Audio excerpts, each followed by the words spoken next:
The dirty truth about canola oil. If you've been following my fitness newsletters for some time, you may have noticed that I never include canola oil in any of my recipes or any of my lists of healthy foods. Many people have asked me why, because all they hear in the mainstream media is that canola oil is heart healthy and a good source of monounsaturated fats similar to olive oil. Well, first of all, you need to realize that much of what you hear in the mainstream media has been influenced by heavy-handed marketing tactics by big food companies. Canola oil is cheap for them to produce, so they want to fool you into thinking it's a health oil so that people, restaurants, etc. will buy it up as their main oil of choice. The dirty truth about canola oil is: yes, it's true that canola oil is high in monounsaturates, but let me explain why canola oil is anything but healthy. Canola oil is made from something called rapeseed. Rapeseed actually had to be bred over the years to reduce the percentage of a problematic component of rapeseed, which is erucic acid. Important note on canola oil urban legends: there is a problem with most websites that defend canola oil, saying that internet urban legends on the dangers of canola oil are unfounded. The problem is that these websites that defend canola oil only talk about the issue of erucic acid. The issue of erucic acid is an urban legend, because erucic acid has been bred out to very low levels over the years, so it is a non-issue.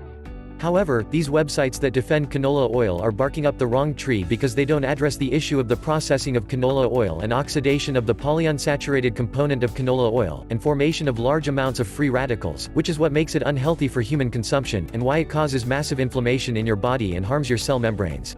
That's the real issue that they either don't understand, because they are not nutrition experts, or are simply ignoring. Let's look at the real issues with canola oil. Canola oil typically ranges between 55 to 65% monounsaturated fat and between 28 to 35% polyunsaturated fat, with just a small amount of saturated fat. While we've been led to believe that high monounsaturated fat oils are good for us, which they are in the case of virgin olive oil, avocados, or from unprocessed nuts or seeds, the fact is that canola oil has more detriments than it does benefits. As you may have heard me talk about in other newsletters or popular articles, one of the biggest problems with highly processed and refined vegetable oils such as corn oil, soybean oil, and yes, even canola oil, is that the polyunsaturated component of the oil is highly unstable under heat, light, solvents, and pressure, and this heavily oxidizes the polyunsaturates, which increases free radicals in your body. The end result of all of this refining and processing are oils that are highly inflammatory in your body when you ingest them, damaging your cell membranes, contributing to heart disease, weight gain, and other degenerative diseases. The reason that extra virgin olive oil is good for you is that it is generally cold-pressed without the use of heat and solvents to aid extraction, and also contains much less polyunsaturated fats than canola oil, so is therefore more stable. EVU also contains important antioxidants that help protect the stability of the oil. Canola oil, on the other hand, is typically extracted and refined using high heat, pressure, and petroleum solvents such as hexane. Most canola oil undergoes a process of caustic refining, degumming, bleaching, and deodorization, all using high heat and questionable chemicals. Does canola oil even have trans fats? Even worse, all of this high heat, high pressure processing with solvents actually forces some of the omega-3 content of canola oil to be transformed into trans fats. According to Dr. Mary Enig, PhD, and nutritional biochemist, although the Canadian government lists the trans fat content of canola at a minimal 0.2%, research at the University of Florida at Gainesville found trans fat levels as high as 4.6% in commercial liquid canola oil. And this is the crap that they're marketing to you as a healthy oil.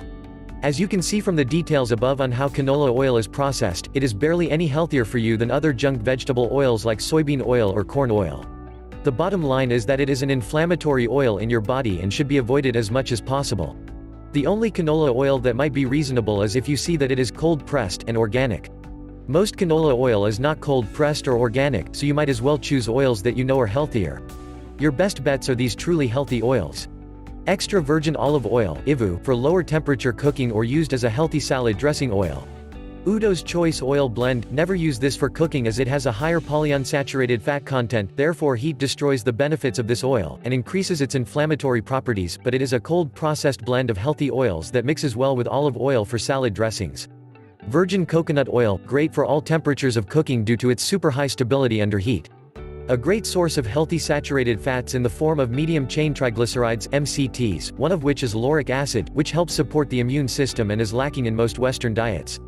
Organic grass-fed butter. I like to use a mix of grass-fed butter, coconut oil, and sometimes a small bit of olive oil for most of my cooking. Grass-fed butter is a great source of the healthy fat, CLA, which has even been shown in studies to have muscle-building and fat-burning properties, along with anti-cancer properties. Grass-fed butter also has a much healthier omega-6 to omega-3 ratio than standard butter at your grocery store. Kerrygold Irish butter is my favorite grass-fed butter, and organic Valley pasture-raised butter is another favorite. You'll notice that grass-fed butters are a deep golden color instead of white like grain-fed butter, and this indicates much higher levels of carotenoids in the pasture-raised butters. Macadamia nut oil and avocado oil, both of these oils have a high ratio of monounsaturated fat, making them moderately stable for use with heat. These are much healthier oils than canola or other vegetable oils. Now you know to not be fooled by food labels claiming that they contain healthy canola oil. As you can see, this couldn't be further from the truth. Choose some of the healthier options above and your body will thank you.